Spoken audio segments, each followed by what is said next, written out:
الحمد لله الذي وكفى وسلام على عباده الذين اصطفى وصوت على سيد الورى شمس الضحى بدر الدجى صدر العلا نور الهدى فخر الورى منبع الجود والعطاء عالم الارض والسماء كامل ذكره وهذا بين الدين والله وعلى آله واصحابه ذوي الدرجات العلى أما بعد فأعوذ بالله من الشيطان الرجيم بسم الله الرحمن الرحيم صراط الذين أنعمت عليهم صدق الله مولانا العظيم وصدق رسوله النبي الكريم الأمين ونحن على ذلك لمن الشاهدين والشاكرين والحمد لله رب العالمين إن الله وملائكته يصلون على النبي يا أيها الذين آمنوا صلوا عليه وسلموا تسليما اللهم صل على سيدنا ومولانا محمد وبارك وسلم وصل عليه الصلاة والسلام عليك يا سيدي يا رسول الله وعلى آلك وأصحابك يا حبيب الله سب حضرات مل کے باوجود بلند درود پاک پڑھیں السلام علیکم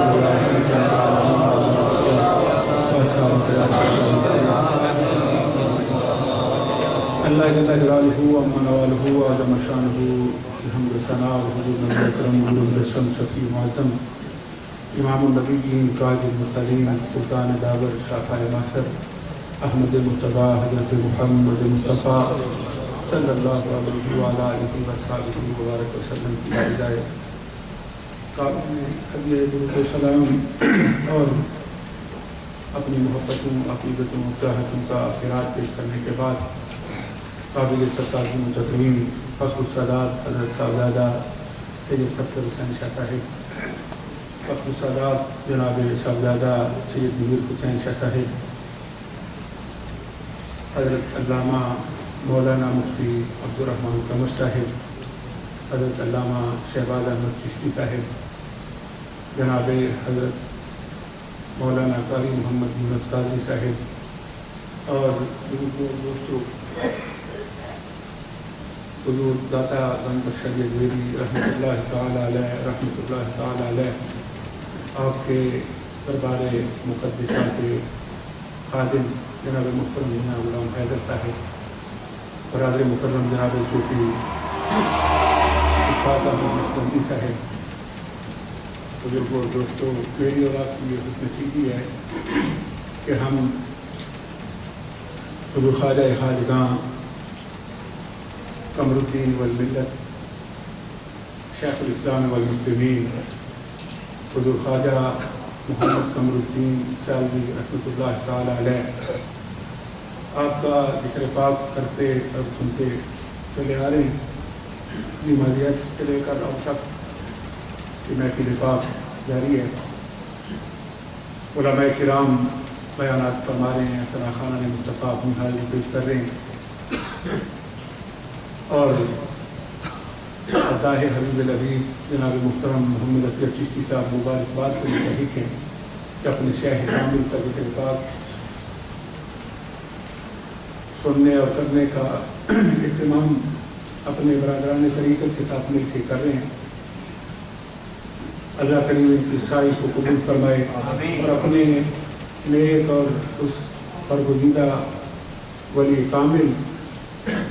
کے تصدق اور توسل سے اپنے کرم کی خیرات عطا فرمائے حضرت شاہ صاحب کا خطاب آپ نے سنا میں حضرت شاہ صاحب کی گفتگو کو ہی آگے بڑھانا چاہوں گا سبحان اللہ قرآن مجید فرقان حمید میں سورہ فاتحہ میں اللہ کریم نے اپنے بندوں کو جو طریقہ اور سلیقہ سکھایا ہے مانگنے کا ان میں سے ان طریقوں میں سے ایک طریقہ یہ کہ بندہ باوضو ہو کے پاک کپڑے پہن کے پاک جسم لے کر پاک جگہ پہ کھڑا ہو کے اللہ کی عبادت کی نیت کر کے نماز جب شروع کرتا ہے اللہ کی تسبیح اور تحلیل کرتا ہے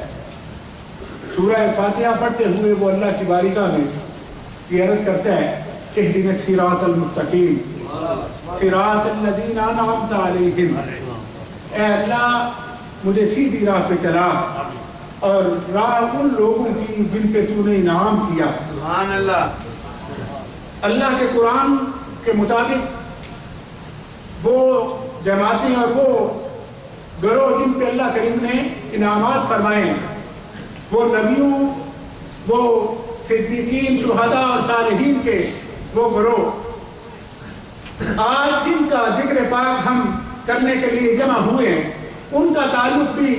اسی گروہ کے ساتھ ہے، اسی جماعت کے ساتھ ہے۔ صالحین کی اس جماعت کے وہ سرخیل ہیں، وہ جماعت اولیاء کے امام ہیں، اور اللہ کریم نے انہیں یہ مرتبہ عطا کیا کہ رسول اللہ صلی اللہ علیہ وسلم کی امت کے ہزاروں نہیں لاکھوں لوگوں کے دلوں میں رسول اللہ صلی اللہ علیہ وسلم کی محبت کی شمع کو روشن فرما دیا۔ آج کا دور فتنوں کا دور ہے، لوگ مختلف طریقوں سے اس فیلڈ میں بھی آ رہے ہیں۔ روم یہ دارا ہوا اور اپنے جبوں کے دور پر، اپنی دولتوں کے دور پر، نمود و نمائش کے دور پر وہ روپ ڈال کے وہ رسمیں ادا کر کے کوشش کرتے ہیں، لیکن حقیقت یہ ہے کہ جب تک حضور خواجہ محمد قمر الدین سیالوی رحمۃ اللہ علیہ جیسے لوگوں کا ذکر پاک بھی امت محمدیہ میں رہے گا اور ان کا فیض جاری رہے گا، تب تک یہ کوشش کرنے کے باوجود شیاطین کا گروہ اپنی اس ناکام کوشش میں کامیاب نہیں ہوتا۔ آج اگر کوئی بندہ یہ دعویٰ کرے کہ میں رسول پاک صلی اللہ علیہ وسلم کے فیض کا امین ہوں، لیکن اس کا عمل زمین و آسمان کے فاصلے جتنا فاصلہ رکھتا ہو، اس کے اس قول اور اس فعل میں اتنا فرق ہو، اس کے قول اور اس فعل میں اتنا تضاد ہو کہ دیکھنے والا شخص یہ سمجھے کہ جو بندہ نماز کا پابند نہیں ہے، جو بندہ روزے کا پابند نہیں ہے، جو بندہ سنت محمدی صلی اللہ علیہ وسلم کا پابند نہیں ہے، جو بندہ رسول اللہ صلی اللہ علیہ وسلم کی محبتوں کا دعوے دار نہیں ہے، جو بندہ رسول اللہ صلی اللہ علیہ وسلم کی محبتوں کے احیاء کا کام کرنے والا نہیں ہے، وہ بندہ سادے سے سادہ بھی ہو، اگر منفرد ہو اس فیلڈ سے تو وہ سمجھ جائے گا یہ کوئی جادوگر ہو سکتا ہے، کوئی شعبہ باز ہو سکتا ہے، اللہ کا ولی نہیں ہو سکتا۔ اللہ کا ولی کون ہے؟ اللہ کا ولی وہ ہے جو رسول اللہ صلی اللہ علیہ وسلم کی سنت پہ عمل کرنے والا ہو۔ اللہ کا ولی وہ ہے جو رسول اللہ صلی اللہ علیہ وسلم کی محبت کا، حضور کی محبت کا خود بھی علمبردار ہو اور آنے والوں کو بھی محبت مصطفیٰ تقسیم کرنے والا ہو۔ جو بندہ ان کی مجلس میں آئے،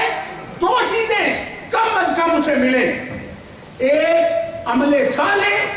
اور ایک رسول اللہ صلی اللہ علیہ وسلم کی محبت۔ اگر اس کی مجلس سے یہ دونوں چیزیں بڑھتی ہوں تو سمجھ لیں وہ اللہ کا ولی ہے، اگر یہ دونوں نہیں تو پھر وہ ولی نہیں ہو سکتا۔ رسول اللہ صلی اللہ علیہ وسلم کی امت کے کروڑوں لوگ جو اپنے شیخ کامل کے دروازے پر آ کر ان چیزوں کو وصول کرتے رہے، اپنے دامن مراد بھرتے رہے، اپنی جولیاں بھرتے رہے، ان کی فہرست دیکھیں اور پھر بزرگان دین سیال شریف کا منصب اور مقام آپ پر واضح ہو جائے گا۔ صرف وہ فہرست دیکھیں کہ سیال شریف کے اس آستانہ مقدسہ پر آنے والے کون کون سے لوگ ہیں، یہاں سے فیض پانے والے کون کون سے لوگ ہیں، کیا انہیں بوٹی پینے والے ہی مانتے ہیں؟ سیال شریف والوں کو اگر مانا تو یہ کش لگانے والے، چھوٹا لگانے والے، کبوتر اڑانے والے، کتے لگانے والوں نے مانا؟ نہیں۔ آپ دیکھیں گے سیال شریف پر اپنا دل دینے والا اور اپنی جبین جھکانے والا ایک حضرت خواجہ معظم الدین معظم آباد شریف ہے۔ آپ دیکھیں گے کہ وہاں آنے والوں میں ایک حضرت پیر حیدر علی شاہ صاحب جلال پوری ہے۔ آپ دیکھیں گے کہ وہاں قرآن کا مفسر اور رسول اللہ کی دین کے لاکھوں علماء کا استاد مفسر قرآن نابغہ حضرت پیر محمد کرم علی شاہ صاحب علیہ دہلی رحمۃ اللہ تعالیٰ علیہ۔ آپ دیکھیں گے کہ جہاں آنے والے اور کتنے وہ لوگ ہیں جنہوں نے اپنی آنکھوں سے دیکھا کہ پیر محمد کرم شاہ صاحب جتنی دیر سیال شریف رہتے وہ برہنہ پاؤں رہا کرتے تھے، پاؤں میں جوتا نہیں پہنتے تھے۔ لاکھوں لوگ پیر صاحب کے مرید ہیں، لاکھوں لوگ عیدگاہ شریف کے مرید ہیں، لاکھوں لوگ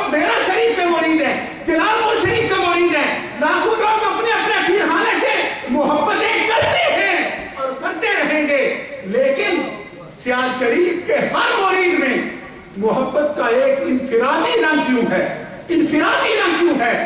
میں یہ سمجھتا ہوں اس لیے کہ سیال شریف کے ہر شیخ نے اپنے پیر خانے سے انفرادی محبت کی ہے، انفرادی محبت کی ہے۔ جیسا کہ شیخ صاحب بیان کر رہے تھے کہ 80 گدیوں کا پیر ہے، 80 آستانوں کے شیخ ہیں، اور اپنے پیر کی سواری کے آگے جوتے اتار کے نکیل پکڑ کے آگے آگے چل رہے ہیں۔ مرتبہ اور مقام یہ کہ عطاءاللہ شاہ بخاری جیسا مخالف بھی یہ کہتا ہے کہ اس وقت زمانے میں اگر کوئی شریعت اور طریقت کی اگر کوئی ایسی جگہ جہاں دونوں چیزیں جمع ہوں تو وہ حضرت خواجہ محمد قمر الدین سیالوی کی ذات ہے، جہاں شریعت اور طریقت جمع ہے، جو دین کا عالم بھی ہے اور زمانے کا پیر بھی، اور رسول اللہ صلی اللہ علیہ وسلم کی محبت کا یہ عالم، حضور کی محبت کا یہ عالم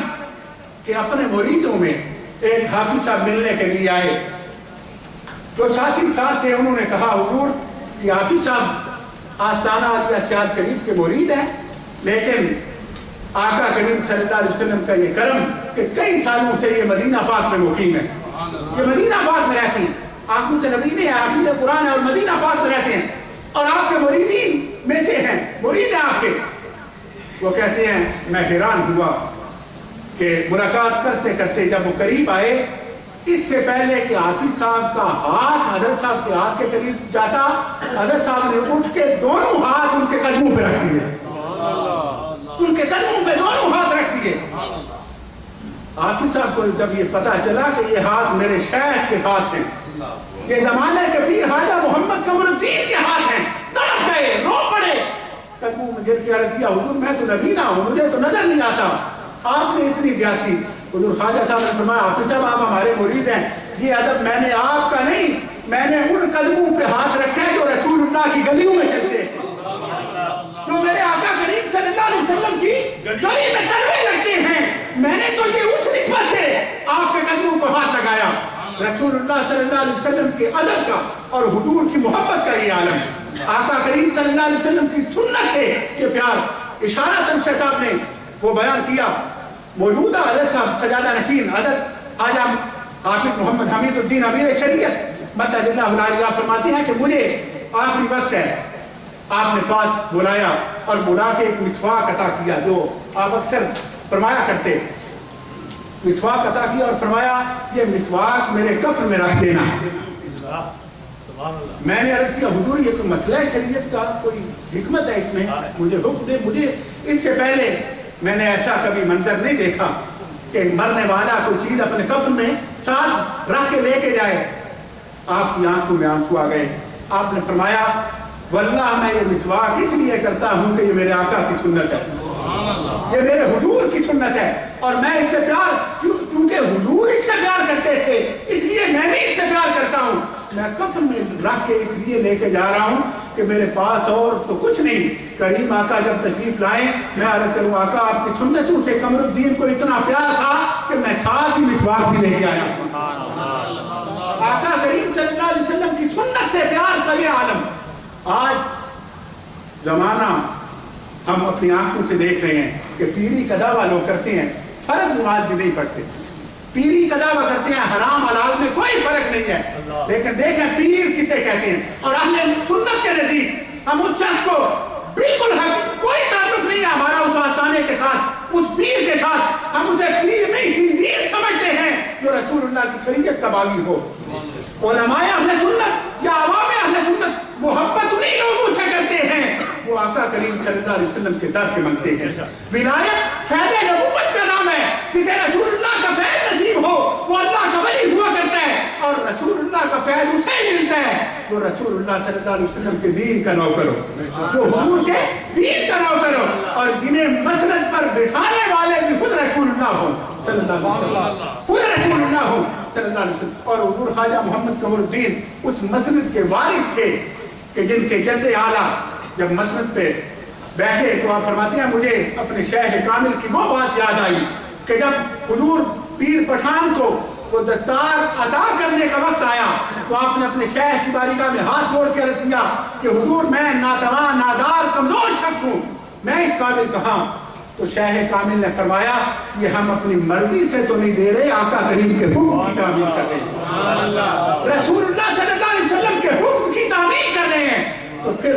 وہی فیض ہے جو نسل در نسل چل رہا ہے، وہی فیض ہے جو سینہ بسینہ چل رہا ہے، اور وہی فیض ہے کہ جو آج بھی وہ اپنے چاہنے والوں کو، محبت کرنے والوں کو عطا فرماتے ہیں۔ آخری بات عرض کر کے اپنی گفتگو کو سمیٹوں، میرے ایک دوست ہیں عالم دین ہے، میرے استاد بھائی ہیں، وہ کہتے ہیں کہ میں زمانہ طالب علمی میں دربار شریف ایک استاد صاحب کے ساتھ میرا آنا جانا تھا، میں بچپن میں 10-12 سال میری عمر تھی، میں نے حضور خواجہ صاحب جو موجودہ حضرت صاحب ہیں ان کی بیعت کی۔ جب میں کتابیں پڑھ کے حفظ کر کے فارغ ہوا تو میرے ذہن میں یہ تھا کہ وہ بچپن کی بیعت ہے تو میں کہیں اور بیعت کروں۔ تو کہتے ہیں کہ یہ خیال میرے ذہن میں تھا، لیکن کچھ علماء سے، صوفیاء سے بات ہوئی، انہوں نے کہا کہ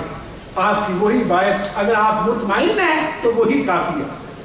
کہتے ہیں کہ ایک عالم دین کسی دوسرے عالم سے ان کا کوئی علمی اختلاف ہوا، اختلاف حد تک کیا بڑھا، میں وہ جو عالم تھے ان کے متعلق کچھ خیالات میرے ذہن میں اس طرح پیدا ہوئے۔ وہ کہتے ہیں کہ میں جب رات سویا حضور خواجہ محمد قمر الدین سیالوی رحمۃ اللہ علیہ میرے خواب میں تشریف لائے، اور آپ نے خواب میں آ کے مجھے حکم دیا کہ علامہ صاحب ان کے متعلق ایسا نہ سوچیں جن کے متعلق آپ یہ سوچ رہے ہیں وہی عالم دین حق پر ہے۔ اور آپ نے فرمایا کہ جن کے متعلق آپ سوچ رہے ہیں میں نے زندگی میں انہیں یہ ارشاد فرمایا تھا، یہ اسی کی تعمیل کر رہے ہیں، اسی ارشاد کی، اسی حکم کی تعمیل کر رہے ہیں۔ وہ کہتے ہیں میں حیران ہوا کہ حضور خواجہ صاحب کے مثال کو بھی 20 برس بیت گئے اور میری بیعت بھی بچپن کی بیعت، لیکن آج بھی جب علماء حق کے متعلق تھوڑا معمولی سا ایسا خیال گزرا تو حضور خواجہ صاحب نے خواب میں آ کے میری رہنمائی فرما دی۔ اگر